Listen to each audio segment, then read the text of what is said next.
जय हिंद दोस्तों। हम लोग आज फिर से पीवाईक्यू सेशन को कंटिन्यू करते हैं, जिसमें क्वेश्चंस डिस्कस करेंगे एपीएससी एग्जामिनेशंस के। एपीएससी सीसीई के अलावा बाकी एग्जामिनेशंस भी कंडक्ट करवाता है और वहां पर भी जीएस का सिलेबस, जनरल स्टडीज का सिलेबस ऑलमोस्ट सेम ही है। तो वहां भी अगर हमें हिस्ट्री, पॉलिटी या बाकी सब्जेक्ट से क्वेश्चंस मिल रहे हैं, इट्स बेटर फॉर यू कि तुम उसको प्रिपेयर करो, सो दैट जो अपकमिंग सीसीई है वहां पे तुम्हें एडवांटेज मिलेगा। कई बार क्वेश्चंस डायरेक्टली रिपीट हो चाहे नहीं हो, बट हिंट तो मिलता है, राइट? दैट्स वाई ये PYQ analysis specifically APSC examination से रिलेटेड, हेल्प तुम्हें बाकी एग्जामिनेशन में भी करेगा, बट एपीएससी में इसका रेलेवेंस काफी ज्यादा है। Let's start with the first question. Read the question. Who among the following said that Assamese women weave fairy tales in their clothes? इनमें से किस पर्सनालिटी ने ये स्टेटमेंट दिया था कि एसएमईज वीमेन क्लोथ्स पर अपने वीविंग के हेल्प से, अपने बुनाई के हेल्प से, कढ़ाई के हेल्प से सपने बुनती हैं या फेरी टेल्स कपड़े पर बनाती हैं? Any idea? Which one? M K Gandhi, Mahatma Gandhi. Answer तो वैसे हमको एक बार में मिल जाएगा कि ये स्टेटमेंट किसका दिया हुआ है, महात्मा गांधी का। बट महात्मा गांधी ने कब ये स्टेटमेंट दिया था, इसके पीछे क्या रेफरेंस था? क्योंकि देखो, दो तरीका है पीवाईक्यू करने का। कुछ लोग क्या करते हैं कि ये स्टेटमेंट रट लेंगे, that Mahatma Gandhi has given this statement, but किस रेफरेंस में दिया, या इवन अभी नहीं आते हुए भी क्वेश्चन कैसे बना सकते हैं, उसके लिए देखो लॉजिक क्या है। पहला ऑप्शन है रविंद्रनाथ टैगोर। रविन्द्रनाथ टैगोर जो लिटरेचर से काफी रिलेटेड थे, इन्होंने इंडियन लिटरेचर के लिए काफी बड़ा कंट्रीब्यूशन दिया, and for that he was awarded Nobel prize as well, right? इन्होंने फेमस, इनके जो राइटिंग्स है वो नेशनल एंथम के लिए भी यूज किए जाते हैं, हमारे कंट्री के लिए भी जनगण मन, और बांग्लादेश के लिए भी अमार सोनार बांग्ला, राइट? बट रविन्द्रनाथ टैगोर का ऐसा क्लोथ से रिलेटेड, पर्टिकुलर किसी टेरिटोरी के क्लोथ से रिलेटेड, किसी इंडिया के रीजन से रिलेटेड कुछ खास वैसा कंट्रीब्यूशन था नहीं। सो दैट्स वाई तुम इस वाले ऑप्शन को, ऑप्शन ए जो रविन्द्रनाथ टैगोर दिया है, इसे स्किप कर सकते हो कि नहीं, ये आंसर नहीं है। इस तरह से हम यहां से एलिमिनेट कर सकते हैं। नेक्स्ट रहा आचार्य विनोबा भावे। तो आचार्य विनोबा भावे के बारे में हम ये पढ़ते हैं कि आचार्य विनोबा भावे जो थे, हिस्ट्री में ये मेनली दो चीजों से रिलेटेड है। मॉडर्न हिस्ट्री जब पढ़ोगे तो देखेगा कि ये फर्स्ट इंडिविजुअल सत्याग्रही थे। इंडिविजुअल सत्याग्रह जो एम के गांधी का ही आइडिया था, महात्मा गांधी का, स्टार्ट हुआ था 1940 में। उसके फर्स्ट इंडिविजुअल सत्याग्रह आचार्य विनोबा भावे थे। और एक और कंट्रीब्यूशन इनका है भूदान मूवमेंट में। भूदान मूवमेंट, भूदान, भूमि का दान करना। इंडिया में कई जमींदार होते थे, पूरा का पूरा गांव एक इंसान के पास है, पूरा का पूरा गांव का जमीन एक फैमिली के पास है या एक इंसान के पास है, जिसके वजह से इंडिया में कई फार्मर लैंडलेस फार्मर हो जाते थे बेचारे। तो इन्होंने एक मूवमेंट चलाया, ये जमींदार के पास गए और उनसे अपील की कि देखो आप लोग दान तो करते ही हो, आज से जमीन का दान शुरू कर दो। इसको भूदान मूवमेंट बोलते हैं। पोस्ट इंडिपेंडेंस ये चीज अच्छा पॉपुलर हुआ था आचार्य विनोबा भावे का, राइट?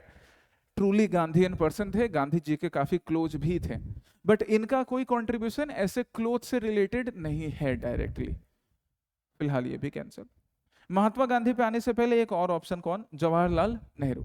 जवाहरलाल नेहरू इंडिया के फर्स्ट प्राइम मिनिस्टर, कांग्रेस के एक इंपॉर्टेंट लीडर भी थे, कांग्रेस के सेशन को लीड भी किया था as president. The very important Lahore session of Congress, Lucknow session of Congress, Faizpur session of Congress, जो हम मॉडर्न हिस्ट्री में भी पढ़ते हैं और पीवाईक्यू एनालिसिस में भी अलग अलग जगहों पे करेंगे। For the record this statement is also not given by him. तो हमारा आंसर तो हमें मिल जाएगा थोड़ा तिकड़म लगा के कि आंसर क्या है, महात्मा गांधी।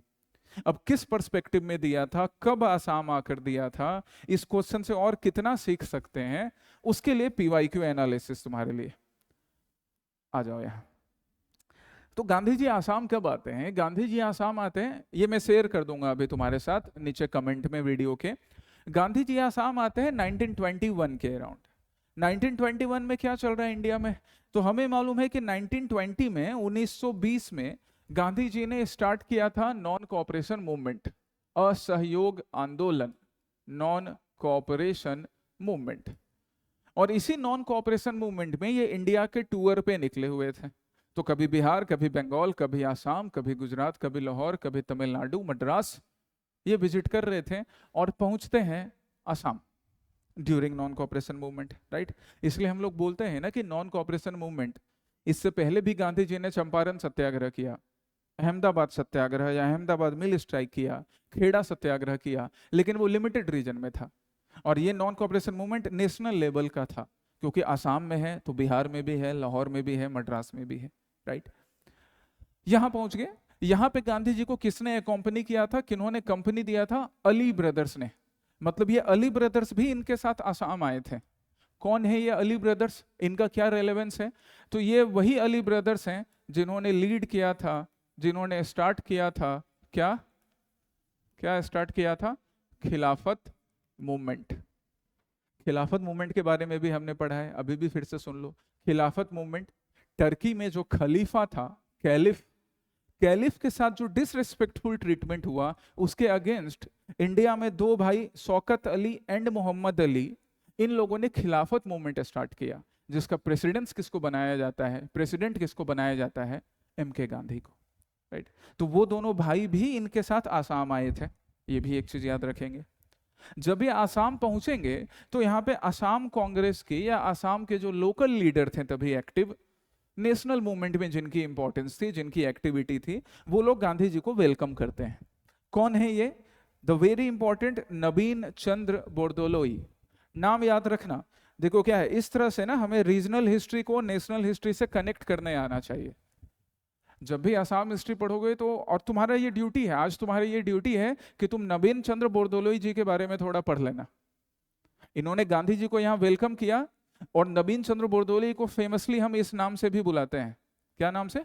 कर्मवीर। दैट यू मस्ट रिमेंबर, आते हैं क्वेश्चन ऐसे एग्जामिनेशंस में।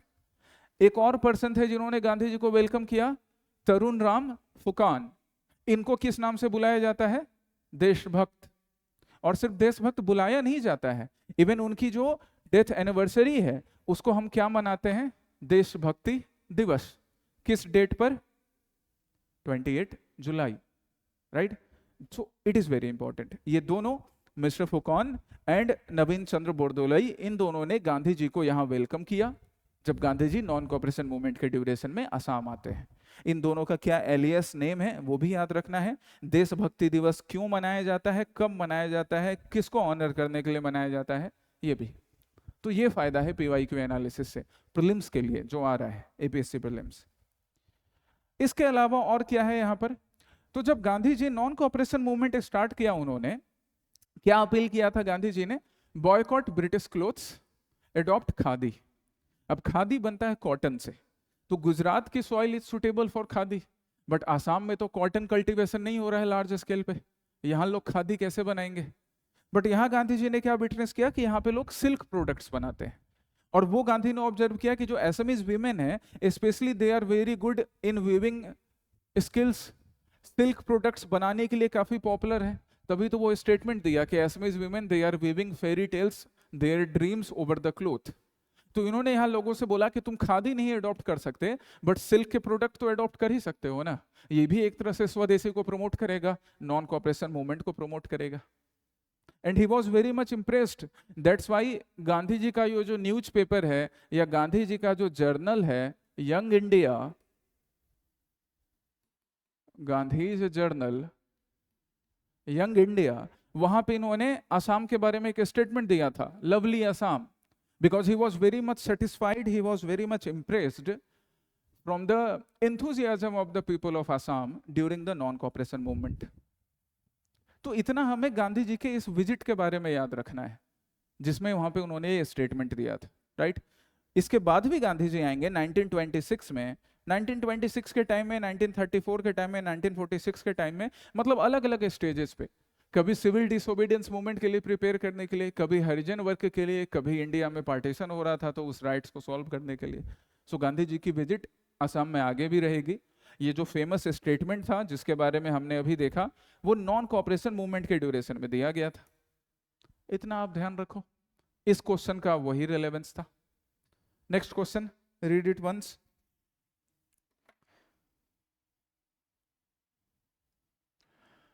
नेक्स्ट क्वेश्चन रिलेटेड है स्वामी दयानंद सरस्वती से। स्वामी दयानंद सरस्वती, स्वामी दयानंद सरस्वती, स्वामी दयानंद सरस्वती से related statement that he established Arya Samaj in 1875। ये आर्य समाज स्वामी दयानंद सरस्वती ने एस्टेब्लिश किया, एक यूनिवर्सल ट्रूथ की तरह है। मतलब जो भी सिंसियर एस्पिरेंट है इतना तो ध्यान रहता है कि आर्य समाज स्वामी दयानंद सरस्वती ने एस्टेब्लिश किया था। अब उससे रिलेटेड बाकी है स्टेटमेंट कि इन्होंने एक बुक लिखी जिसका नाम क्या है, सत्यार्थ प्रकाश। सत्यार्थ प्रकाश स्वामी दयानंद सरस्वती के जो प्रिंसिपल्स थे, वैदिक प्रिंसिपल्स जो थे, उसको एम्फसाइज करने के लिए, उसको लोगों तक पहुंचाने के लिए लिखा गया था। This is also true. Satyarth Prakash, देखो इसका मतलब क्या होता है, सत्यार्थ प्रकाश, सत्य का अर्थ बताने वाला या सत्य के अर्थ को प्रकाशित करने वाला। सत्य, कैसा सत्य? वैसा सत्य, वैसा ट्रुथ, वैसा नॉलेज जो वेदों में लिखा है। क्योंकि इनका जो आर्य समाज है, आर्यंस के बारे में हम पढ़ते हैं ना एंशिएंट हिस्ट्री में कि आर्यंस जो थे उनका कंट्रीब्यूशन है वैदिक नॉलेज में, वेद में। तो इसलिए वेद का नॉलेज लोगों तक समझाना कैसे? सत्यार्थ प्रकाश के मीडियम से। और उसके लिए कौन सा इंस्टीट्यूशन, कौन सा ऑर्गेनाइजेशन सेटअप किया इन्होंने? Arya Samaj, right. Third statement, he accepted the ideas of idolatry. अब जब एंशिएंट हिस्ट्री में तुम्हें पढ़ाता हूं, जब एंशिएंट हिस्ट्री पढ़ते हैं तो वहां पे देखते हैं ना कि जो अर्ली वैदिक पीरियड था या वेद जो हैं, तो वेद में जो गॉड्स एंड गॉडेस मेंशन्ड हैं वो है natural gods and goddess, natural forces. सबसे पॉपुलर गॉड कौन है वेद में? सबसे पॉपुलर गॉड, रिवाइज करो रिवाइज करो रिवाइज करो।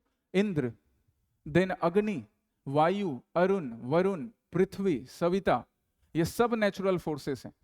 और नेचुरल फोर्सेस का ना हम ऐसे इमेज या स्टैच्यू नहीं बना सकते हैं, राइट। कोई फिक्स स्ट्रक्चर नहीं होता है, और जब फिक्स स्ट्रक्चर नहीं होता है तो फिर आइडल्ट्री कैसे होगा?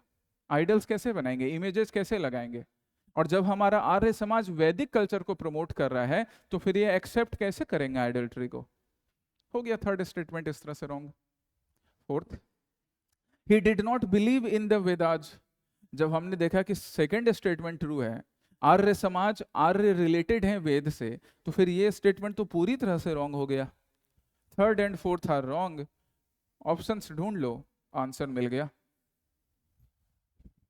1 and 2 ओनली, राइट। अब थोड़ा स्वामी दयानंद सरस्वती से रिलेटेड और इंफॉर्मेशन भी ड्रॉ कर लेते हैं कि और हमें क्या याद रखना है। ये है स्वामी दयानंद सरस्वती, उनकी एक पोर्ट्रेट, उनका एक इमेज। स्वामी दयानंद सरस्वती, कई बार ना इनका ओरिजिनल नेम भी पूछ लिया जाता है कि भैया इनका जन्म किस नाम से हुआ था? क्या नाम था इनका? मूल शंकर तिवारी। आज भी लोग अपना नया नया नाम रखते हैं ना, इनका ओरिजिनल नेम ही था ये मूल शंकर तिवारी। पॉपुलर हुए थे दयानंद सरस्वती के नाम से, स्वामी दयानंद सरस्वती। एक सोशल रिफॉर्मर थे, रिवाइवलिस्ट नेचर के। अब ये रिवाइवलिस्ट नेचर क्या है? तो इंडिया में अगर हम सोशल रिफॉर्म की बात करें तो सोशल रिफॉर्म को दो कैटेगरी में हम डिवाइड कर सकते हैं। एक क्या? रिफॉर्मिस्ट।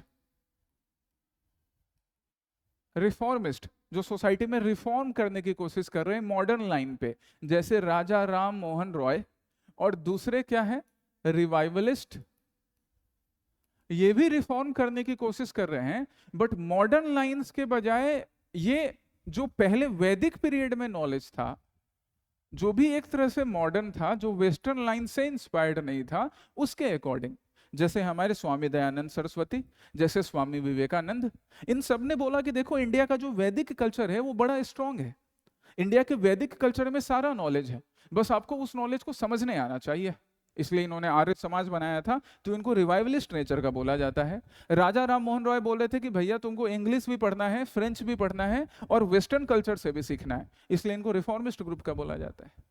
ठीक है, बाकी और डिटेल में देखेंगे जब हम लोग सोशल रिफॉर्म को डिस्कस करेंगे अलग से। तो मूल शंकर तिवारी स्वामी दयानंद सरस्वती बनते हैं एंड अराउंड 1875 में पहले बॉम्बे और फिर लाहौर में फाइनली आर्य समाज का इस्टेब्लिशमेंट किया जाता है। देखो नाम भी है आर्य समाज, मतलब वैदिक प्रिंसिपल से रिलेटेड होगा आर्य समाज। आर्य समाज का पर्पस क्या था?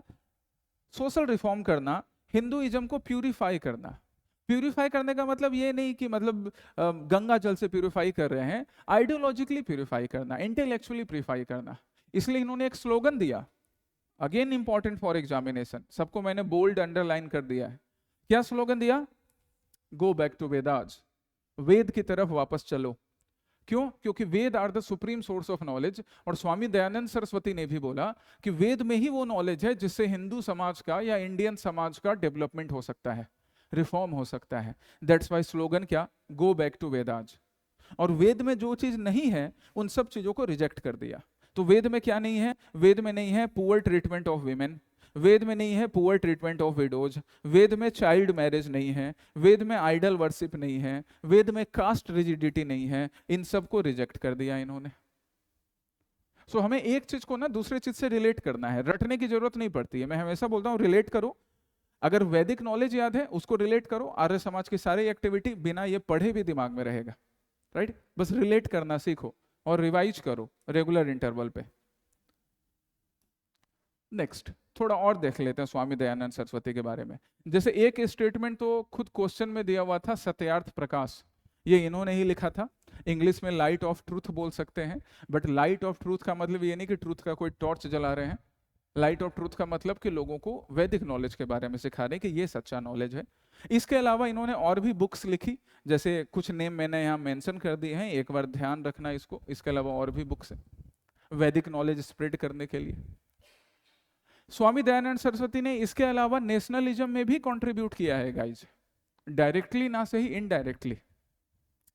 आज भी एक क्लास में मैं तुम्हें यही समझा रहा था ना कि स्वामी विवेकानंद हो या जैसे अभी हम स्वामी दयानंद सरस्वती की बात करते हैं, ये डायरेक्टली नेशनल मूवमेंट के लीडर नहीं थे, बट इनकी जो एक्टिविटीज थी या इनका जो स्पीच था, इनकी जो टीचिंग थी, वो इंडिया के यूथ को, इंडिया के लोगों को नेशनलिज्म के लिए प्रमोट कर रहा था, नेशनलिज्म के लिए मोटिवेट कर रहा था। स्वामी विवेकानंद ने बोला कि हर इंडियन को अपनी physical as well as mental health का ख्याल रखना चाहिए। अगर आप फिजिकली मेंटली स्ट्रांग हो तो आप इंडिया के इंडिपेंडेंस के लिए भी लड़ोगे। ये भी वही कर रहे थे। इन्होंने एक स्लोगन दिया था, इंडिया फॉर इंडियंस, अराउंड 1876 में। और यही स्लोगन आगे जाके लोकमान्य बाल गंगाधर तिलक ने स्वराज के फॉर्म से पॉपुलर किया। स्वराज मेरा जन्म सिद्ध अधिकार है और मैं उसे लेकर रहूंगा। Swaraj is my birth right, I will take it, right? तो इस तरह से ये इंस्पायर किया इन्होंने लोकमान्य बाल गंगाधर तिलक को। और इनके इन सब कंट्रीब्यूशन के वजह से डॉक्टर सर्वपल्ली राधाकृष्णन, इंडिया के सेकंड प्रेसिडेंट, इंडिया के पहले वाइस प्रेसिडेंट, उन्होंने इनको क्या बुलाया था? स्वामी दयानंद सरस्वती को, याद कर लो, मेकर ऑफ मॉडर्न इंडिया। और ये सारा चीज जो अभी मैंने डिस्कस किया है तुम्हारे साथ, ये सब पीवाईक्यू एनालिसिस या ये सारा इंफॉर्मेशन नेक्स्ट एग्जामिनेशन के लिए इंपॉर्टेंट है, राइट? इस तरह से पीवाईक्यू हमें हेल्प करता है कि हम अगले एग्जामिनेशन में क्या पूछा जाएगा उसको कैसे ऑब्जर्व करें। ठीक, नेक्स्ट क्वेश्चन पे चलते हैं। Read the next question. ये टेंपल से रिलेटेड है, एपीएससी का ही पूछा हुआ, खजुराहो ग्रुप के टेंपल से रिलेटेड। आओ, पहला क्या है? The temples were built during the Chandela dynasty. Suppose हमको नहीं पता है कौन सी डायनेस्टी ने बनाया, छोड़ रहे हैं अभी, आगे बढ़ते हैं। The temples are associated with Hinduism and Jainism. अब ये जो स्टेटमेंट है ना, ये एक जेनेरिक नेचर का स्टेटमेंट है। हो सकता है इंडिया में टेंपल्स बने तो वो हिंदुइज्म जैनिज्म से रिलेटेड होंगे, बुद्धिज्म से भी रिलेटेड हो सकते हैं। यही तीन तो चीज है जिससे रिलेटेड टेंपल्स बनेंगे। तो दिस कैन बी ट्रू, ये मैं कंसीडर करके चलूंगा कि ये तो ट्रू हो सकता है। तो जब ये ट्रू होगा ना, तो मैं ये दोनों ऑप्शन एलिमिनेट कर दूंगा, क्योंकि इन दोनों में ट्रू नहीं है, राइट? ये सब ट्रिक देखो, ये समझो, काम आएगा एग्जामिनेशन में। और ये इसी साल का एपीएससी एग्जामिनेशन है। जो लोग तुम्हारे दिमाग में कचरा भरते हैं कि अब एलिमिनेशन टेक्निक काम नहीं आएगा, उनको खुद एलिमिनेशन टेक्निक नहीं आता है कि अप्लाई कैसे करना है। ये भी तो इस साल पूछा गया था, तो अप्लाई तो कर सकते हैं। अब बच गया हमारे पास ये और दो, एटलीस्ट 50-50 तक तो पहुंच गए हैं, थोड़ा पढ़ेंगे तो और बनेगा। The temples are built in Dravidian style of architecture. अब ये फिर से एक बात हो गई कि ये द्रविडियन स्टाइल में बना है या फिर एक दूसरा स्टाइल ऑफ टेम्पल आर्किटेक्चर जो हम आर्ट एंड कल्चर के क्लास में पढ़ेंगे, नागर स्टाइल में बना है। नागर नॉर्थ, द्रविडियन साउथ। तो ठीक है, अभी इस पे हम शंका में है, क्या होगा?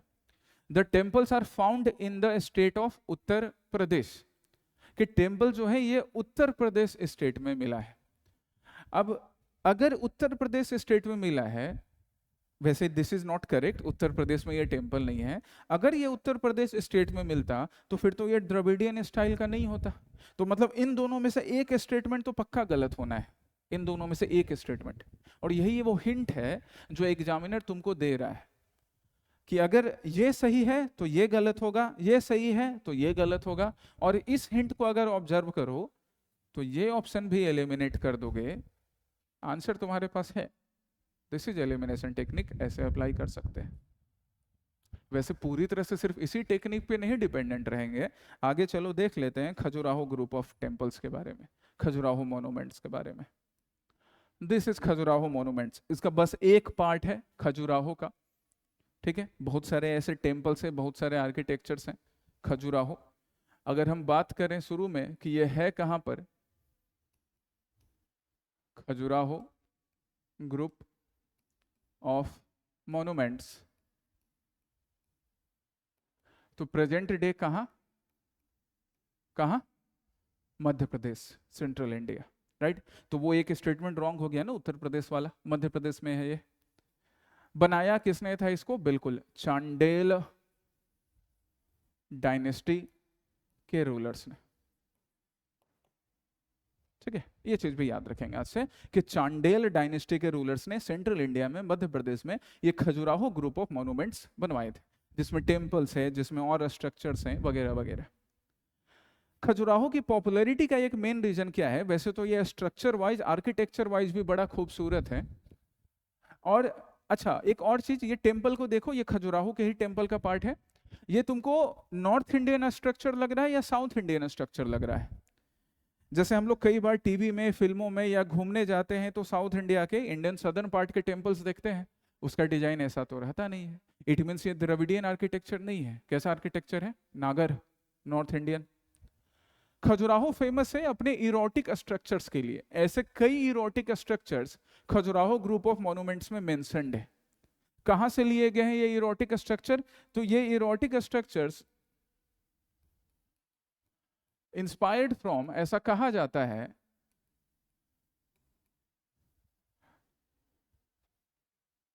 Kamasutra,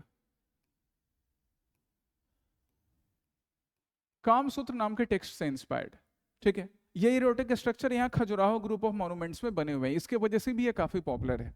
this is one part, एक पार्ट। बाकी ये नागर टेम्पल स्टाइल है।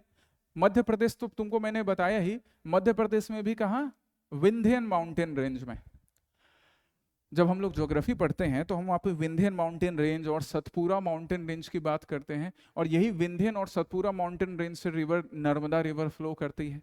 एक रीजन है कि वो डेल्टा नहीं बना पाती है, राइट। ये क्वेश्चन भी कई बार पूछा है। चांडेला रूलर्स ने बनाया था, और ये जो मॉन्यूमेंट्स हैं, ग्रुप ऑफ मॉन्यूमेंट्स, बार बार मैं बोल रहा हूँ ग्रुप ऑफ मॉन्यूमेंट्स, मतलब यहाँ पे सिर्फ एक स्ट्रक्चर नहीं है, बहुत सारा स्ट्रक्चर है, हिंदू एंड जैन टेम्पल्स से रिलेटेड, राइट।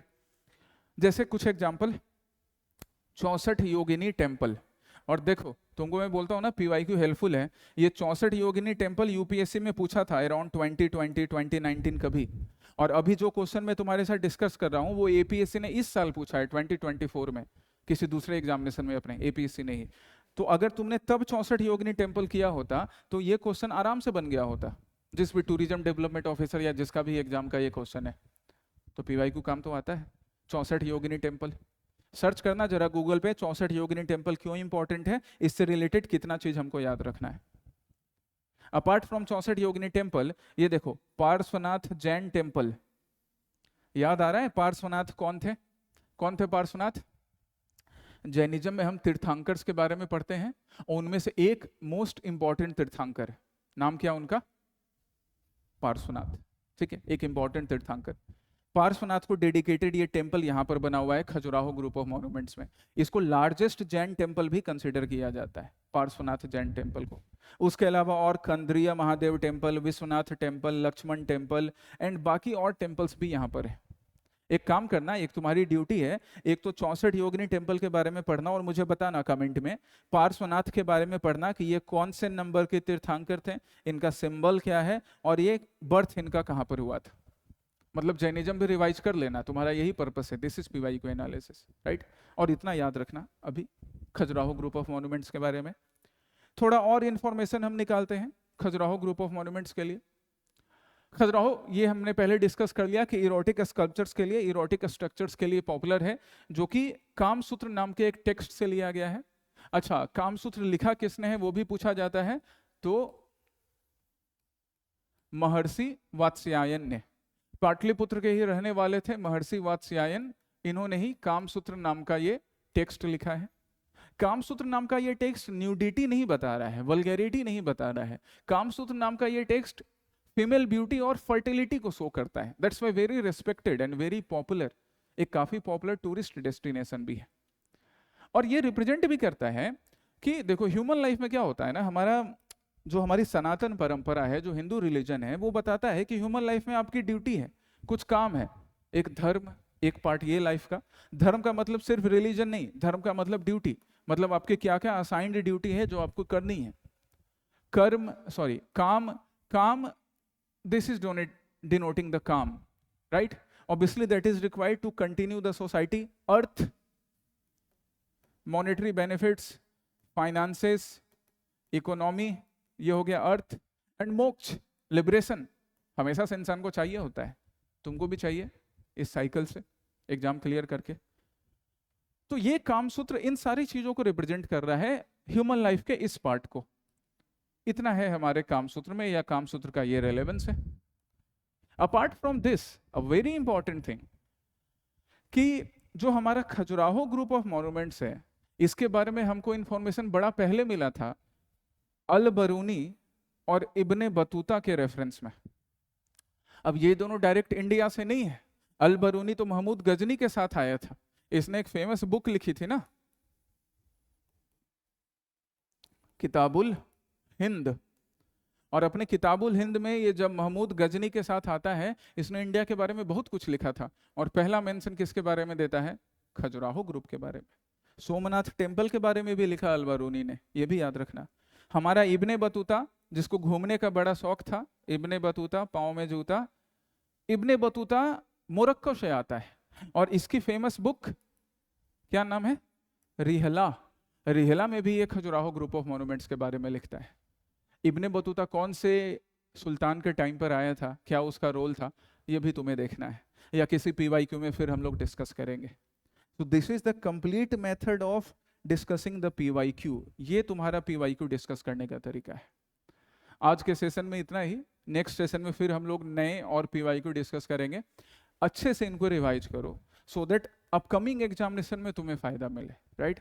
अगर पहले से खुद एपीएससी, यूपीएससी या कोई और स्टेट पीसीएस हिंट दे रहा है, तो उस हिंट को ऑब्जर्व करना चाहिए, ताकि प्रीलिम्स में, मेंस में, इंटरव्यू में भी तो मिलता ही है ना, मॉक इंटरव्यू में वो भी हिंट है, या दूसरे सीनियर एस्पिरेंट्स के एक्सपीरियंस है, right? Keep studying, all the best, जय हिंद।